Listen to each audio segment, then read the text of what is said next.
Okay, let's start to explain the benefits of vertical integration. There are several benefits actually. The first benefit is that supply chain security, and second benefit is the proprietary access to complementary assets. And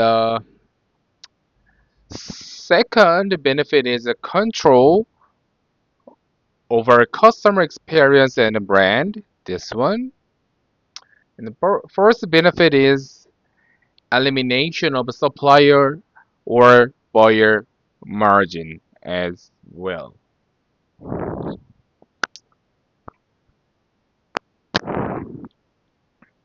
Okay, so I would like to explain more deeply with new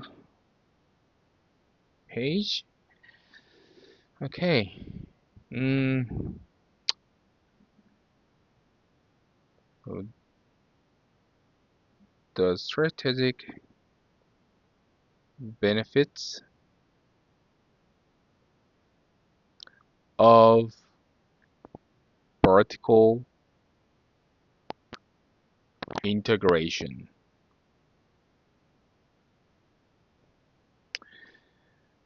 So first benefit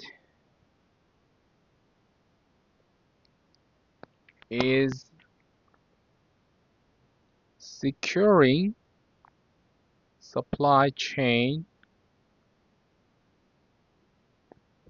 reliability.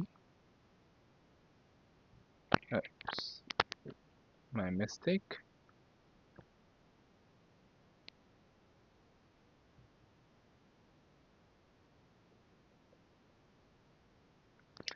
So in industries where key inputs are scarce, volatile in price, or controlled by powerful suppliers, backward integration can provide supply chain security that is unavailable through the market contracts alone.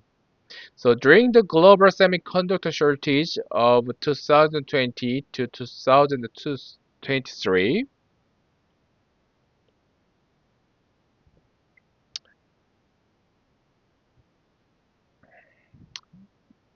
semiconductor shortage.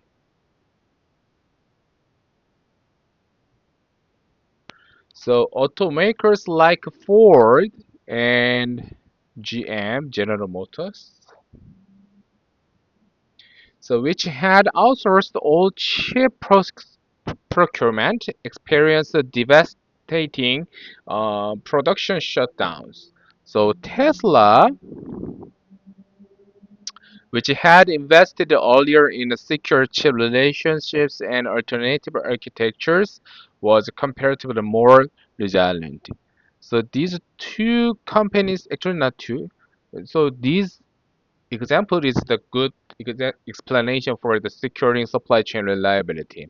And second example is that uh, during the COVID-19, so pandemic provided a global natural experiment in the risk of under-integration. So companies with integrated supply chains or at minimum multiple redundant suppliers proved far more resilient than those with lean single source supply chains optimized purely for cost efficiency as well. Okay. And second benefit is that uh, proprietary access to complementary assets.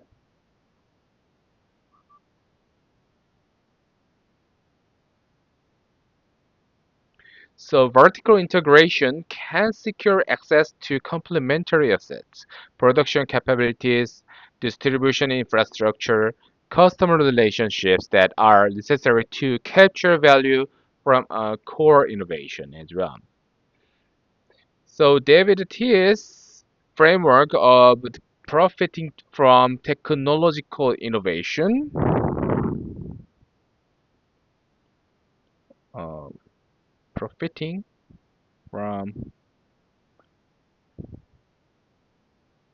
technological innovation. So argues that innovators often fail to capture the value of their inventions because they lack control over the complementary assets required for commercialization. So integration limits this gap. Netflix is the good example. It's a good example for that. Netflix. So Netflix backward integration.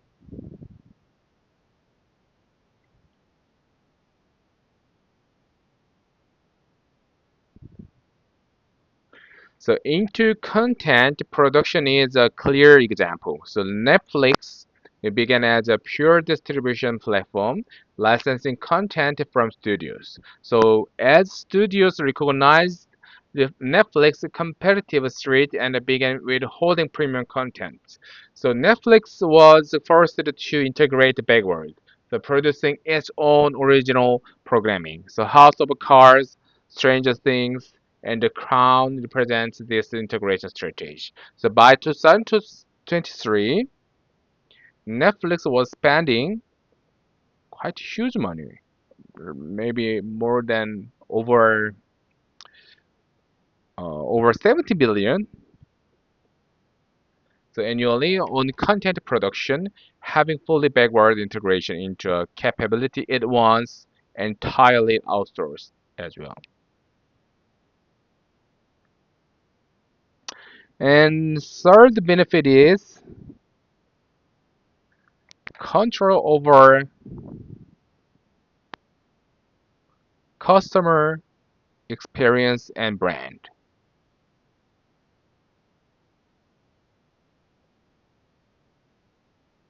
And brand. So for the integration,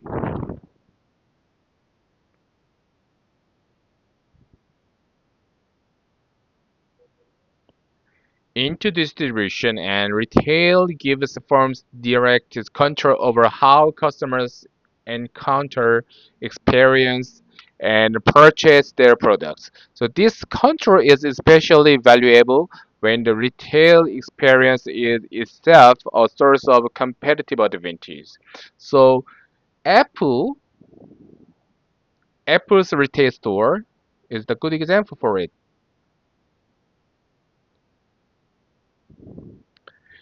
So launched in 2001 is against the fierce objection of Wall Street analysts who predicted immediate failure at the time.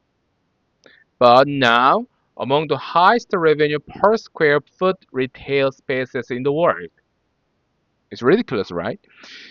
So by owning its own stores, Apple controls every element of the customer experience. The lighting, the layout, the Genius Bar, the in-store workshop, the product demonstrations. So no third-party retail.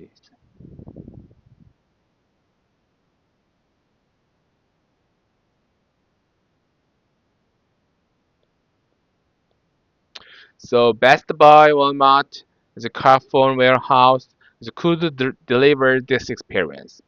So the forward integration was not merely a distribution decision, so it was a brand and experience decision as well.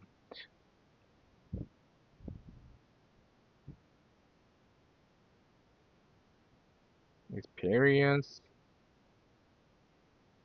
decision. Okay, and first benefit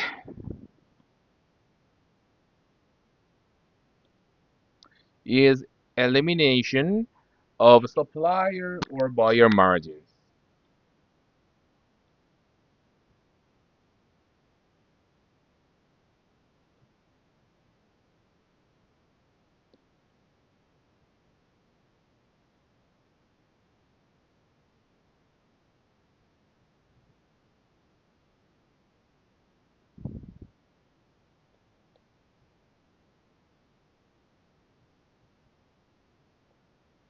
Good.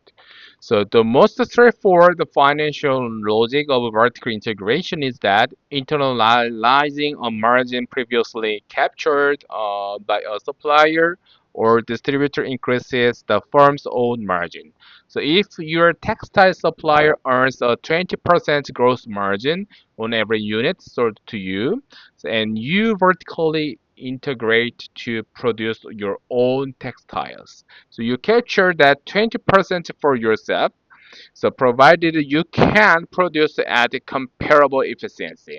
So this logic underpins fast fashion retailers.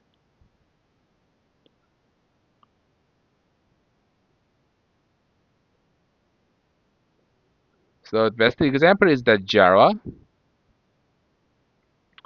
So Jara owns its own design studios, manufacturing facilities, the logistic infrastructure. So the result is an end-to-end lead time of 2 to 4 weeks from design concept to shelf, compared to industry norms 6 to 9 months.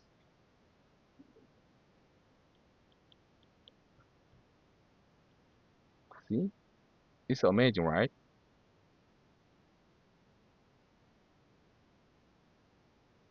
Two months.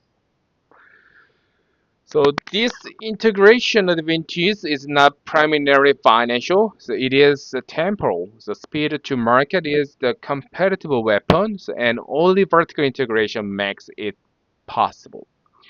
Okay, so you guys must remember these benefits also.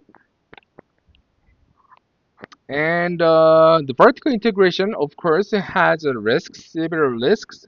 The first risk is that increase the capital investment and reduce the flexibility. And second risk is that accumulation of core rigidity. And third risk is the managerial complexity and organizational um, overtaxation plus organizational organizational overtaxation. Sorry, overextension. It's my mistake. Overextension. And the first risk is that upstream and downstream conflict of interest as well.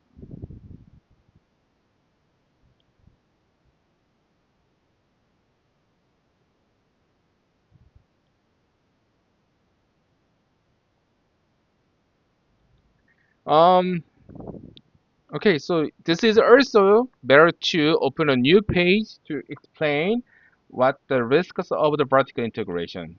So first the risk is that increase, I said,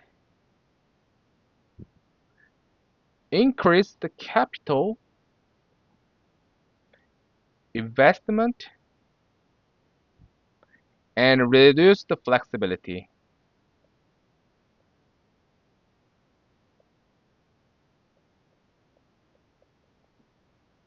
So vertical integration is a capital intensive commitment. So building or acquiring supply chain capabilities requires substantial upfront investment that cannot easily be redeployed if the market changes. So a firm that integrated into manufacturing when a technology shift renders that manufacturing process obsolete, as many disks manufacturers learned when CDs displaced the vinyl, or as CD manufacturers learned when streaming displays the physical media is trapped with standard assets and exit cost. And a second risk is that accumulation of core rigidity, right? Of core rigidity. So the core rigidities is especially relevant here. So as a firm invests in integrating specific capabilities, so specific is the keyword.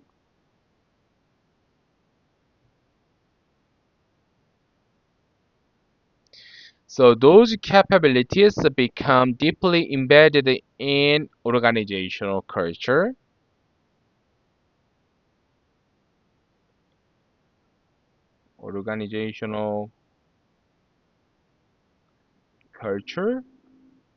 and incentive system and decision making process, of course.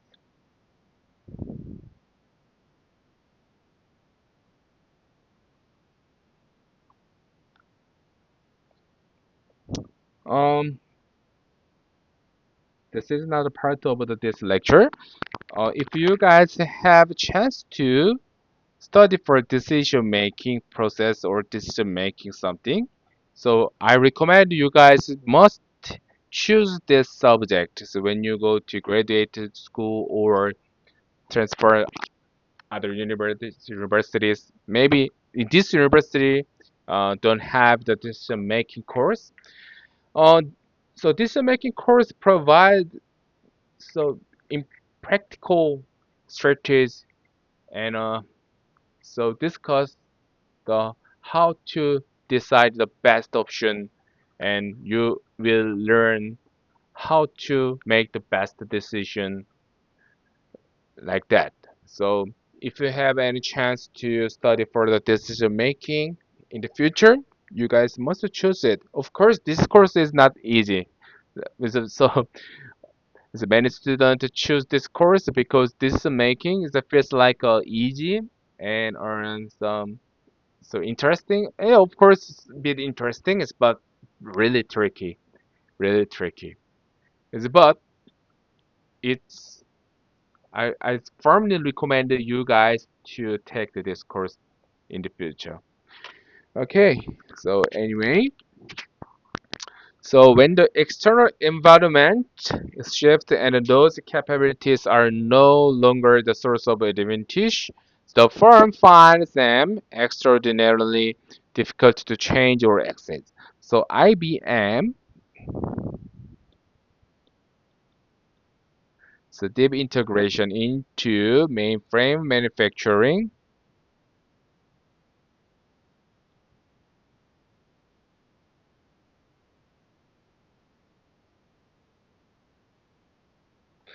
It's made the transition to personal computer organizing as well. And Kodak case, so integration into chemical film processing made the transition to digital photography organization generally impossible. So these two organizations example is the good example for the accumulation of core liquidities as well. Third risk is that open a new page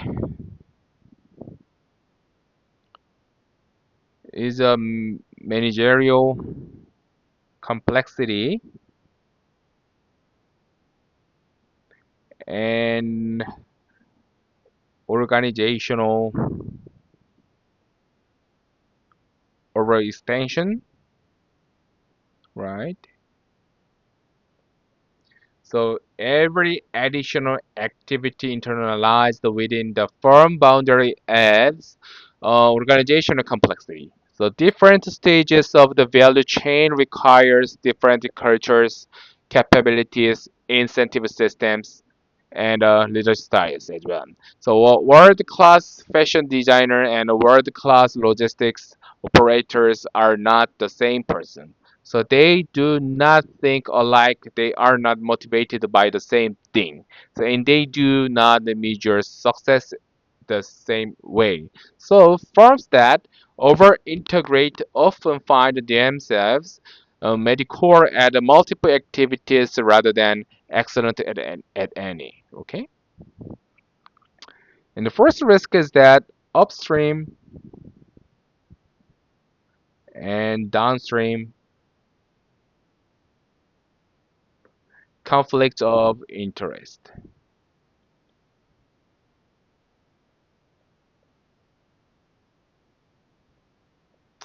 So when a firm integrates forward and it begins competing with its own distribution partners, or integrates backward and competes with its own suppliers. So it creates if relationships, conflicts that can be strategically costly. So when Amazon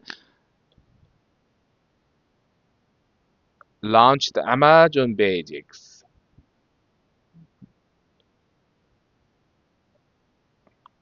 so its own private label brand competing direct with the third party sellers on its marketplace. So it created a fundamental conflict of interest. Sellers who had built their businesses on Amazon's platform suddenly found themselves competing against Amazon itself. So with Amazon simultaneously serving as their marketplace operator, logistic provider, and direct competitor as well. So okay, so here is the discussion question. So Starbucks recently began opening smaller and delivery-only digital kitchens in partnership with Uber Eats. So bypassing its traditional barista staffed stores entirely for certain orders. So you guys think is this a backward or for the integration. So how does it change Starbucks value chain boundaries? So what are the transaction cost implication? So if you guys have enough time, the most to think about these questions. So this is very useful to understanding the benefits of vertical integration and risks of vertical integration as well. Um, okay, so it's better to write for you guys. My question is that this one. So Starbucks, so recently beginning opening smaller delivery only for the digital kitchen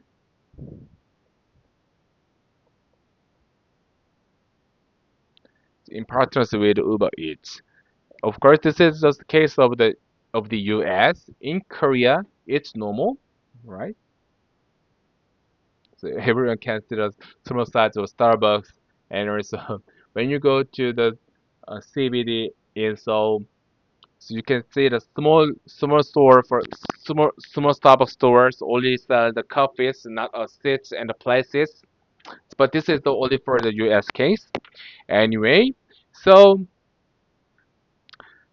it's traditional barista staffed stores entirely for certain orders, right? So you guys think is this backward or forward integration? So how does it change Starbucks' value chain boundaries? So what are the transaction cost implications? This is my question. So I recommend you guys pause this lecture, just think or make your own answers uh, to understand these concepts. And also, actually, say, when you graduate this university, so you guys might get a job. So might I don't know, but if you go to the any position of the any company, you guys will face with this question similarly every time, every single time. So so it's really useful to solve this real business situation as well.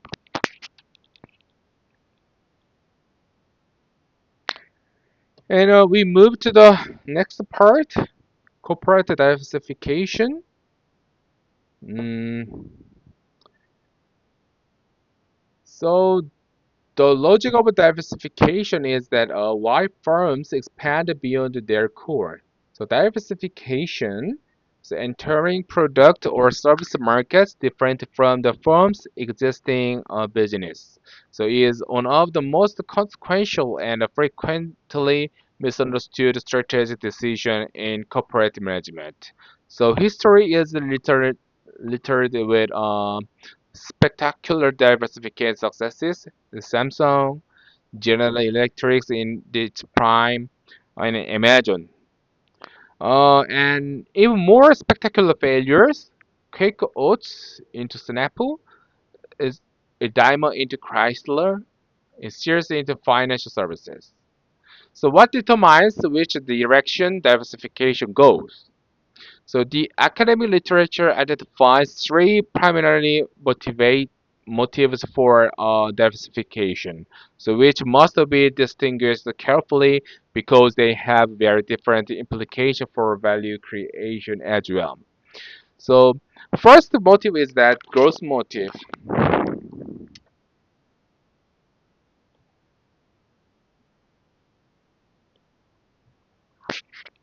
So growth motive means that management seeks to expand the firm's scope to sustain revenue growth when the core market mature or saturates. So this is the most common motive and often the most dangerous because it frequently leads to acquisitions that pass the attractiveness test but fail the better of test as well. And second motive is the synergy motive. So management identifies the genuine economies of scope, the cost saving or revenue enhancements that arise from operating multiple businesses jointly. So because they share resources, capabilities, customers, or infrastructure. So when real and sustainable, this motive creates genuine corporate value as well. And last motive is that risk reduction motive.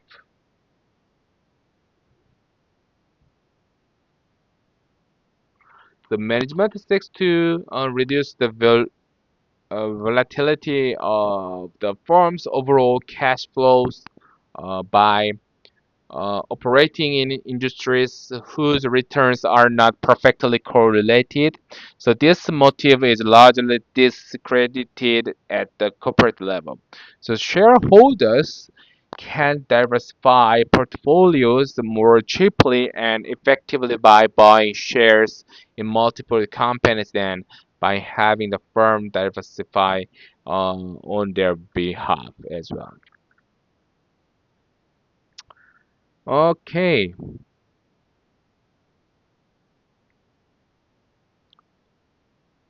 good. Good, good. So next one is that so we we should go deep dive into the corporate diversification. So related diversification. So related diversification involves entering new industries or markets that share meaningful strategic linkage with the firm's existing business. A linkage in technology, customer segments, distribution channels, manufacturing capabilities, or brand assets. So the fundamental premise is that the firm possesses strategic resources and capabilities in Barney's very old language, the resource-based view. So capabilities that are value, rare, inimitable and organized that can be deployed across multiple business contexts more um, profitability and then they can be deployed in a single market. So the theoretical foundation for related diversification is the concept of economics of scope. So the cost advantage that arises when a firm produces multiple outputs jointly rather than separately. So if two businesses share a common production facility, distribution network, technology platform, or customer relationship, the total cost of serving both is lower than the sum of serving each independently. So the share resource.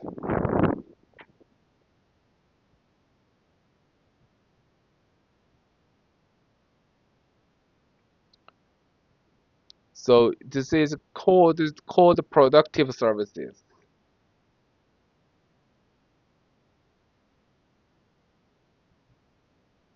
So it's the engine of corporate value creation as well. Um, Actually, here is the four types of relatedness, like a tangible, intangible capabilities. Maybe next page we say the market relatedness like that. Um, it's better to take a break first. Then I would like to explain the all types of relatedness as well. Okay, let's take a break. Then back to the class.